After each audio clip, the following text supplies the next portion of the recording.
నా బంధువు నీవే ప్రభువా. చేతులు చప్పట్లు కొడుతూ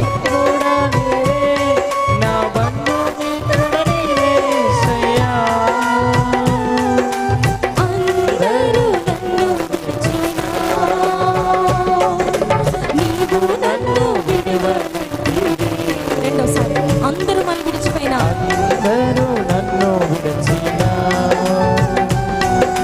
నీవు నన్ను నీవు నిన్ను నీవు భయపడ నీవు నిన్ను నీవు భయపడ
విశ్వాసం ఇచ్చిన వారు చప్పట్లు పడుతూ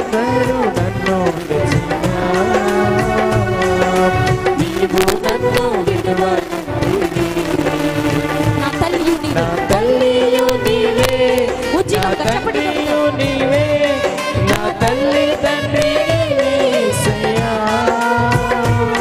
నా తల్లియు నీవే నా తండ్రియు నీవే నా తల్లి తండ్రి యేసయ్యా నా తల్లియు నీవే నా తండ్రియు నీవే నా తల్లి తండ్రి యేసయ్యా నా కొండయు నీవే నా కోటయు నీవే నా కొండ కోట నీవే యేసయ్యా అందరూ చప్పట్లు కొడుతూ నా కొండయు నీవే నా కోటయు నీవే నా కొండ కోట నీవే యేసయ్యా నా తల్లియు నీవే నా తండ్రియు నీవే నా తల్లి తండ్రి నీవే యేసయ్యా నా కొండయు నీవే నా కోటయు నీవే నా కొండ కోట నీవే యేసయ్యా నా తోడుయు నీవే నా నీడయు నీవే నా తోడు నీడ నీవే యేసయ్యా నా తోడుయు నీవే చేతులు ఉన్నవారు మాత్రమే చప్పట్లు కొట్టండి బిగ్గరగా చెప్తూ నా తోడు నీవే ప్రభువా నా నీడయు నీవే నా తోడు నీడ నీవే యేసయ్యా నా తల్లియు నీవే నా తండ్రియు నీవే నా తల్లి తండ్రి నీవే యేసయ్యా కోపిష్టి కలిగిన మనసు కొంతమందికి ఎంతో కోపం లేని మనుషులు ఉండరండి నిజమే కోప్పడమని దేవుడే చెప్పారు దేవునికి కూడా కోపం ఉంది ఆయన అనేకసార్లు కోపపడ్డారు తన కోపాన్ని మళ్లించుకున్నారని రాయబడింది మనుషులకి సహజంగా నైజము కోపాన్ని దేవుడిచ్చారు అది లిమిట్లో ఉండాలి కదా అది కంట్రోల్లో ఉండాలి కదా కోపపడుడి కానీ ఏం చేయొద్దు పాపము చేయొద్దు మీ కోపము సూర్యుడు అస్తమించే లోపులోనే అది సరైపోవాలి సమాధాన పడాలి దాని నుండి విరమించుకోవాలి 4 రోజులు 5 రోజులు 2 రోజులు మొఖాలు మార్చేసుకుని ఆ ఇంటిలో సైతాను తాండవమాడుతూ సైతాను తిష్ట వేసుకుని ఏ గదిలోకి వెళ్ళినా వాడే కూర్చుంటాడు ఏ వంటగదిలో ఏ గిన్నె మెచ్చేసినా సైతాన్ రూపమే మనుషుల్లో మారు మనసేదండి మనం మారు మనసు పొందామని చెయ్యొద్దాం మనలో కోపాన్ని కంట్రోల్ చేసుకునే మనసు ఉందా ఎప్పుడు చూసినా కోపంతో మొహం పెట్టుకుని భార్య వచ్చినా మాట్లాడకుండా, భర్త వచ్చినా మాట్లాడకుండా, ఎప్పుడుదో మనసులో పెట్టుకుని అది ఇప్పుడు బయటకు తీసుకొచ్చి ముఖంలో చూపిస్తూ, వంట చేయకుండా, పనులు చేయకుండా, పిల్లల్ని బాధేస్తూ, అత్తగారి మీద కోప్పడుతూ, ఏంటండి ఈ మారు మనసు? అది మనుషుల దృష్టిలో మారు మనసు అవ్వచ్చేమో కానీ దేవుని దృష్టిలో అది మారు మనసు కాదు. దేవుని దృష్టిలో అది మారు మనసు కాదు. కోపం అనేది కంట్రోల్లో ఉండాలి. ఎప్పుడు చీటికి మాటికి ప్రతి దానికి కోప్పడిపోయి ముఖాలు మార్చేసుకుని, బుద్ధిహీనుడు ముఖాన్ని ఏం చేస్తాడంట? మార్చుకుంటాడు. మనలో బుద్ధిహీనులు ఉంటే మనం ముఖం మార్చుకుంటాం. సంఘంలో వారి ముందు ముఖాలు మార్చుకుని తిరుగుతారు. నువ్వు ముఖం మార్చుకోవడానికి గల కారణం ఏంటి? మారు మనసు పొందలేదా? నువ్వు మారు మనసు పొందితే ముఖం ఎందుకు మార్చుకుంటున్నావు? ఒకవేళ నీకు నచ్చని పనే వారు చేశారనుకో, క్షమించాలి కదా. వెంటనే దాని నుండి విరమించి నీ యొక్క దేవునికి నీకు మధ్యలో ఉన్నటువంటి సంబంధం ఎలాంటిదో గుర్తు చేసుకుని దేవుని బిడ్డగా బ్రతకాలి కదా. అది కదా మారు మనసు అంటే.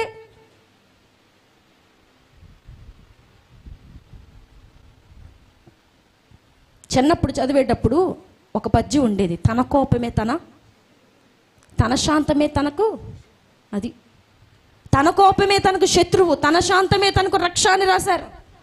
మన కోపం మనకే శత్రువు. మనం కోపపడడం వల్ల ఎవరికో నష్టం కలిగిస్తున్నాం కాదు, మనకు మనమే నష్టం తెచ్చుకుంటున్నాం. కోపోద్రేకులు ఈ భూమి మీద ఉన్నారండి, సంఘాల్లో ఉన్నారు. సేవకులు వాక్యం చెప్తే కోపం. వాళ్ళ గురించి ఒకవేళ పొరపాటున దేవుడికి తెలుసు కాబట్టి ఆ దేవుడు వారి నోట్లో వారి యొక్క సంగతి నుంచి ఇలా చెప్తే, పలానా రోజున ఇలా చెప్పారు, నాకు అసలు చాలా చిరాకు. అసలు ఏంటి అలా చెప్తున్నారు? కోపం. నచ్చినది చేయకపోతే భర్త మీద కోపం, బర్త్డేకి గిఫ్ట్ ఇవ్వకపోతే భర్త మీద కోపం, మ్యారేజ్ డేకి చీర కొనకపోతే భర్త మీద కోపం, పిల్లల మీద కోపం, తల్లుల మీద కోపం, తల్లిదండ్రుల మీద కోపం. ఏది పడితే అది తీసిరేస్తాడండి మావాడు. చాలా కోపం ఎక్కువ అండి. ఏంటి ఆ కోపము? మారు మనసు పొందామని చెప్పుకుంటున్నాం మనము. మనలో కోపము కంట్రోల్లోకి వచ్చిందా? బీపీ హై అయిపోతుంది, లో అయిపోతుంది. కానీ బీపీ ప్రతి ఒక్కరిలోనూ ఉంటుందంట, అవునా కదా? బ్లడ్ ప్రెషర్ అందరిలోనూ ఉంటుంది. బీపీ లేదు అన్న వాళ్ళు ఉండరు. అది ఎక్కువైతే బీపీ వచ్చేసింది అంటారు, అది తగ్గితే లో బీపీ అండి నీరసం వచ్చేస్తుంది అంటారు. అంతే కోపము కూడా మనలో ఉండాలి, కానీ అది ఎప్పుడు కంట్రోల్లో ఉండాలి. ఎలా ఉండాలి? ఎక్కువైపోయింది అనుకో నీకు హై బీపీ వచ్చేస్తుంది, తగ్గిపోతే లో బీపీ. దేని గురించి మనం మాట్లాడుకుంటున్నామండి? మారు మనస్సు. మారు మనస్సు అనేది ప్రతి ఒక్కరితో సమాధానంగా ఉంచుద్ది. మారు మనస్సు అనేది కోపం లేకుండా చేస్తుంది. మారు మనస్సు అనేది దేవునితో సహవాసము కలిగి ఉండేలాగా చేస్తుంది. ఎందుకంటే మొట్టమొదట మారు మనసు బాప్తీసం పరిశుద్ధాత్మ దేవుడు కాబట్టి, పరిశుద్ధాత్మ దేవుడు మనలోకి వచ్చినప్పుడు మనం దేవునితో సహవాసం చేస్తాం. ఎంతమంది మనలో దేవునితో సహవాసం చేస్తున్నాం? మారు మనసు పొందినప్పుడు వేటిని విడిచిపెట్టాలో, వేటికి దూరంగా ఉండాలో, వేటిని అంటకుండా జీవించాలో దేవుని వాక్యం చెప్తుంది. గలతీయులకు రాసిన పత్రిక పేజీ నెంబర్ 171, 5వ అధ్యాయము 19వ వచనాన్ని చదవండి. శరీర కార్యములు స్పష్టమై ఉన్నవి, అవేవనగా జారత్వము, అపవిత్రత, కాముకత్వము, విగ్రహారాధన, అభిచారము, వేషములు. ఒకవేళ లేకపోతే అవి మనలోనికి రాకుండా చూసుకోవాలి. మొట్టమొదటిది జారత్వము. అందరూ చెప్పండి, జారత్వము. ఈ జారత్వం అంటే ఏమిటి? వివాహమునకు ముందే, దేవుని చేత నిర్ణయించబడకుండానే, ఒక స్త్రీని కానీ పురుషుని కానీ వివాహము చేసుకొనక ముందే శరీర సంబంధమైనటువంటి కనెక్షన్, అంటే సెక్షువల్ రిలేషన్లో ఎవరైతే ఉంటారో వారు చేసే క్రియ ఏమిటి అంటే జారత్వము. దాన్ని ఇంగ్లీష్లో ఏమన్నారంటే సెక్షువల్ ఇమ్మోరాలిటీ. వివాహమునకు ముందే శరీర సంబంధమైనటువంటి రిలేషన్లో బ్రతుకుతున్నవారు జారత్వములో ఉన్నట్టు లెక్క. ఈ జారత్వము మారు మనసు పొందినప్పుడు మనలో నుండి బయటికి పోవాలి. ఒకవేళ లేకపోతే మనలోనికి రాకుండా చూసుకోవాలి. ఈ రోజున ఎంతమంది జారత్వంలో మునిగిపోయి ఉన్నారండి? దేవుని సేవకుల పిల్లలు జారత్వంలో మునిగిపోయారు, విశ్వాసుల పిల్లలు జారత్వంలో మునిగిపోయారు, సేవకులు జారత్వంలో మునిగిపోయారు. ఈ జారత్వం అనేది మారు మనసునకు విరుద్ధమైనది. దేవుని రాజ్యంలో నిన్ను ప్రవేశించకుండా చేస్తుంది. జారత్వం అనేది క్రియలో మాత్రమే కాదు, కంటి చూపుల్లో కూడా జయించాలి, నీ చాటింగ్లలో జయించాలి, నువ్వు పురుషుల దగ్గర ఉంటున్నప్పుడు ఆ జారత్వము చేయాలన్న ఆలోచనని కంట్రోల్లో ఉంచుకోవాలి. ఆ సెక్షువల్ ఇమ్మోరాలిటీ, నేను చూడగానే అయ్య బాబు ఈ అమ్మాయి చూస్తే చాలండి ఇంకా మళ్ళీ వల్ల వేసుకుంటుంది అన్నటువంటి మనస్తత్వాలు కలిగిన మనుషుల మధ్యలో మనం ఉంటున్నాం.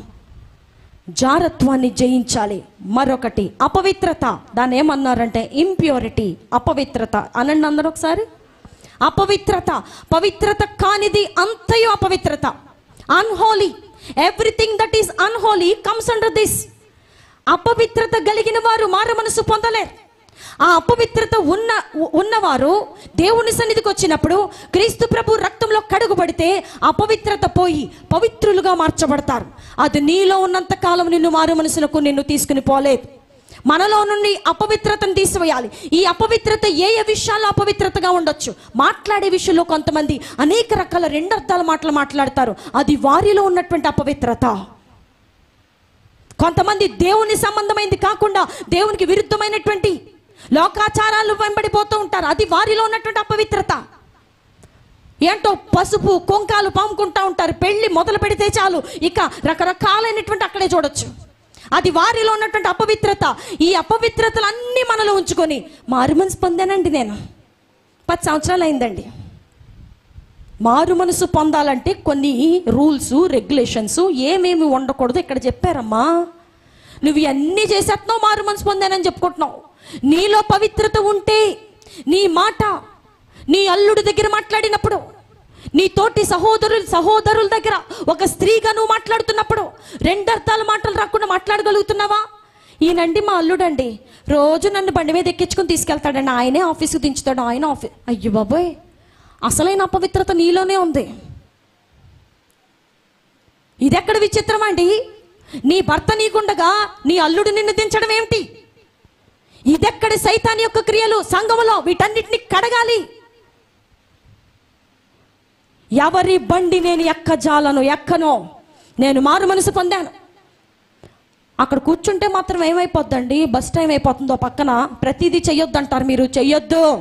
నిత్య రాజ్యం కావాలా? దేవుని రాజ్యంలో నీతిమంతురాలుగా నీ ముఖాన్ని పైకెత్తుకొని దేవుని ముఖాన్ని చూడాలా? ధైర్యముగా ఆయన ముందు నీ అడుగుల లెక్క అప్పచెప్పాలా? పవిత్రుడిగా సిగ్గు లేకుండా నీతి వస్త్రము ధరించుకుని నువ్వు దేవుని ముందు ధైర్యంగా నిలబడాలనుకుంటున్నావా? వీటన్నిటినీ మానేయ్. ఎవరి బండి ఎక్కడానికి ధైర్యం తెచ్చుకోకు, అది ఇంప్యూరిటీ, అది నీలో ఉన్నటువంటి అపవిత్రత. పెద్దవారైన తర్వాత కూడా తల్లులు తమ కొడుకుల్ని పక్కలో వేసుకుని పడుకుంటారు. కొంతమంది అజ్ఞానులు, వారిలో పవిత్రతను చూడలేం. వారిలో ఉన్నటువంటి ఆ అపవిత్రత వారిని కామ పిశాచుల్లాగా చేసి, ప్రపంచంలో ఎంతమంది ఉన్నారో తెలుసా అలాగా? సొంత కుమారుడు తల్లిని పాడు చేశాడని పేపర్లో రావటం మనం చూడలేదా? సొంత తండ్రి తన కూతుర్ని పాడు చేశాడని పేపర్లో మనం చూడలేదా?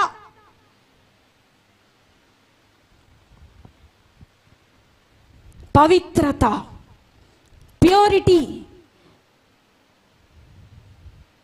నువ్వు ఒక పురుషుడివైన తర్వాత నీ భార్య గాక, అది నీ కూతురైనా, నీ కోడలైనా, నీ అత్తగారైనా, ఎవరైనా సరే, you should not never touch. కనీసం ముట్టడానికి నువ్వు ధైర్యం తెచ్చుకున్న రోజునే నీలో పవిత్రత సమాధైపోయింది. అపవిత్రుల జాబితాలోకి వెళ్ళిపోతావు. ఏంటిదది? మనం చేసే పని దేవునికి అది కన్నులకి ఇంపుగా ఉన్నదా? దేవునికి మహిమ తెచ్చేదిగా ఉన్నదా? మనం ఏం చేసినా దేవుని నామానికి మహిమకరంగా చేయాలి కదా.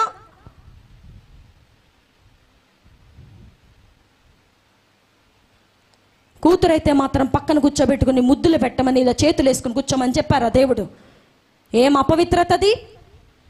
మళ్ళీ బలలో చేయబెడుతున్నావు. నిజమే, నీ శరీరంలో నుండి ఆ కుమార్తెను 9 నెలలు గర్భంలో ధరించి కన్నావు, దట్స్ ట్రూ. కానీ కొంత వయసు వచ్చేటప్పటికి వారిని దూరం పెట్టాల్సిందే.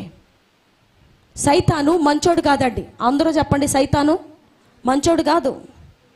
ఎక్కడో వరసలను చూసుకొచ్చి కలపడం, సొంత తల్లిదండ్రులను, సొంత తల్లులను, కుమారులను, తండ్రులను, కూతుర్ని పాడు చేసే దరిద్రమైన మనస్తత్వం కలిగిన వాడు సైతాను. వాడిలో మంచి ఉండదు, వాడిలో వాయా వరస లేదు, పాపం అనే మనసు ఉండదు. జాలి లేని వాడు ఎవడైనా ఉన్నాడంటే భూమి మీద సైతానే. ఇలా చేస్తే అసలు ఆ పాపం కదా అని అనుకోడు.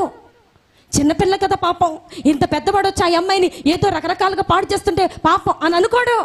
ఏదైనా వాడి దృష్టికి ఇంపైన జారత్వము అపవిత్రత కనపడాలి. ఆ కనపడేదాకా నిన్ను నన్ను వాడుకోవడానికి ప్రయత్నం చేస్తున్నాడు ఈ లోకంలో.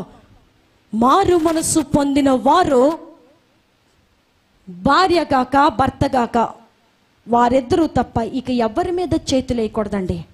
పవిత్రతను పాటించాలి, పవిత్రత కలిగి జీవించాలి. మా పిన్ని కొడుకు, మా అత్త కొడుకు, మా తమ్ముడు, మా చెల్లి, ఏంటి నీకు చెల్లి? ఎక్కడి నుంచి చెల్లి? భయం లేదు నీకు? సంఘంలో ఉన్నటువంటి యోధాలాగా తయారవుతున్నావు, సంఘంలో ఉన్నటువంటి యజబెలులాగా తయారవుతున్నావు.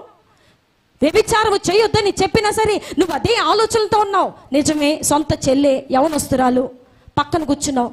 నీ మనసు నీ చేతుల్లోనే కంట్రోల్డ్గా పవిత్రంగా ఉందని చెప్పగలవా? You can never say. నువ్వెప్పటికీ చెప్పలేవు.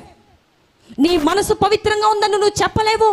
దేవుని యొక్క పరిశుద్ధత ముందు నీ పరిశుద్ధతను పోల్చి చూసుకుంటే అనేక రకాల లోపాలతో నువ్వు ఉంటావు.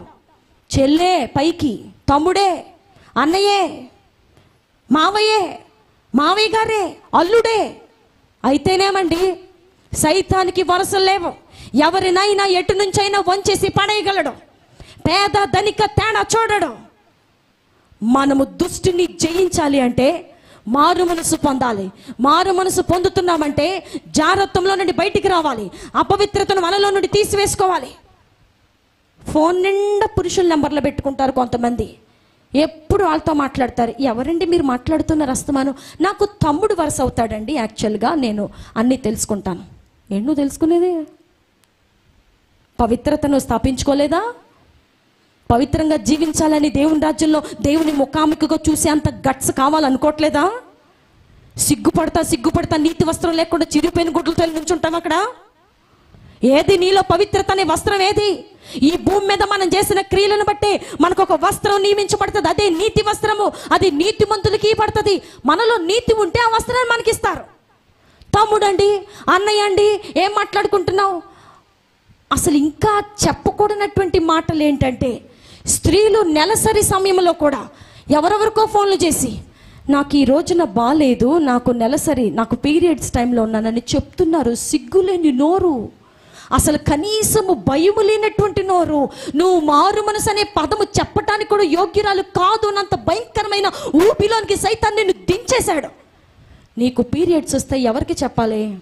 అవసరమా? అది సృష్టి క్రమం, అది దేవుడు నిర్ణయించిన క్రమం. అది దాంట్లో విచిత్రమే ఉంది. ప్రియమైన దేవుని బిడ్డలారా, మారు మనసు పొందమని దేవుడు చెప్తున్నారు. మారు మనసు లేని వారు వాక్యము బోధించినప్పుడు కూడా ఎలా చెప్తారు? ఒక సేవకుడు ఉన్నారట, ఆయన ఏం చెప్తున్నారు?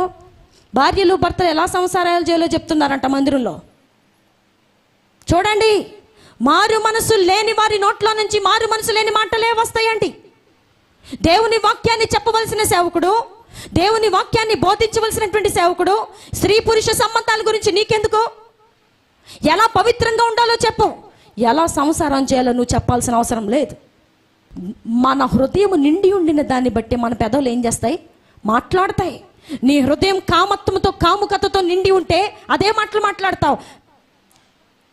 ఆ తర్వాత మూడోది కాముకత్వము, నాలుగోది విగ్రహారాధన, అభిచారము, ద్వేషములు, కలహము, మత్సరము, క్రోధములు, కక్షలు, భేదములు, విమతములు, అసూయలు, మత్తతులు, అల్లరితో కూడిన ఆటపాటలు.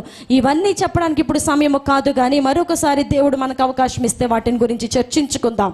ఇవన్నీ మారు మనసు పొందినప్పుడు మనలో నుండి బయటకు ఏం చేయాలి? పోవాలి. కక్షలు పోవాలి, విమతములు పోవాలి, భేదములు పోవాలి, మత్తతులు పోవాలి, అల్లరితో కూడిన ఆటపాటలు పోవాలి. మా బావండి, మేమిద్దరం కూర్చొని బండి మీద వెళ్తున్నామండి, షుగర్ ఫ్యాక్టరీకి వెళ్ళామండి, ఆ ఫ్యాక్టరీకి వెళ్ళామండి, ఇద్దరు ఒకే గుర్రం మీద కూర్చొని ఫోటోలు తీయించుకున్నామండి. సైతాన్ని చూపించడానికి ఎక్కడికో తీసుకెళ్ళక్కల్లా నిన్ను చూపిస్తే సరిపోద్ది. ఎందుకంటే సైతాను చేసే పనులన్నీ నువ్వు చేస్తున్నావు. మనం ఏం పొందాలండి? మారు మనసు పొందుదామా? నా మనసు మార్చుకుంటాను ప్రభా, నేను పైకి మారు మనసు పొందినట్టు, మారు మనసు కలిగినట్టు కనపడుతున్నాను అంతే.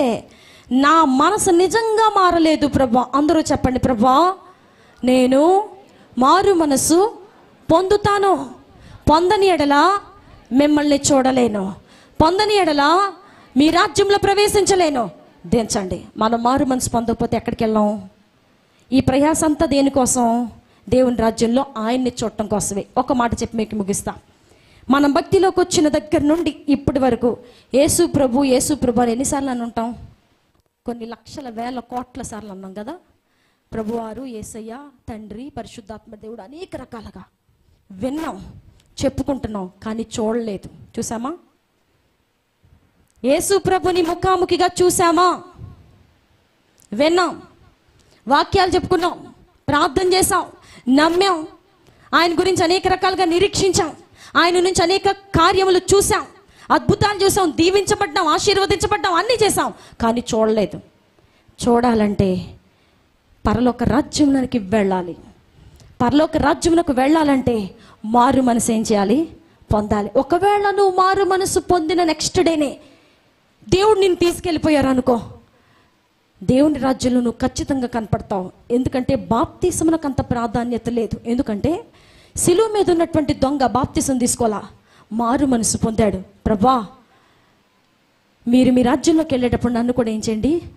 ఆ పక్కనున్న దొంగతో అంటున్నాడు, ఏంటి నువ్వు అలా మాట్లాడుతున్నావు? ఈయన ఏ తప్పు చేయలేదు. ఆ మాటల్లోనే మారు మనసు పొందారు ఆయన. మారు మనసు ప్రాధాన్యమా, బాప్తిసం ప్రాధాన్యమా? మారు మనసే ప్రాధాన్యం. అందరూ చెప్పాలి, మారు మనసే ప్రాధాన్యము. మన మనసు మార్చుకోవడమే ప్రాధాన్యం. ఒకవేళ నువ్వు మారు మనసు పొందిన సాయంత్రమే దేవుని రాకడ వచ్చి నువ్వు దేవుని రాజ్యంలోకి వెళ్ళిపోతే, వచ్చే ఆదివారం బాప్తిసాలు ఇస్తానన్నారు మాస్టర్ గారు, ఇంతలోపే దేవుని రాకడ వచ్చింది, నువ్వు దేవుని రాజ్యంలో కనపడతావు. ఎందుకు అంటే మారు మనసు పొందున్నావు కాబట్టి. బాప్తిసం తీసేసుకున్నావు, మార్పు లేదు, నువ్వు విడవబడతావు. దేవుని యొక్క రెండవ రాకడలో, ప్రభు యొక్క రెండవ రాకడలో విడిచిపెట్టబడే జాబితాలో మనం ఉండకూడదు. అంటే మన మనసును మార్చుకుందాం.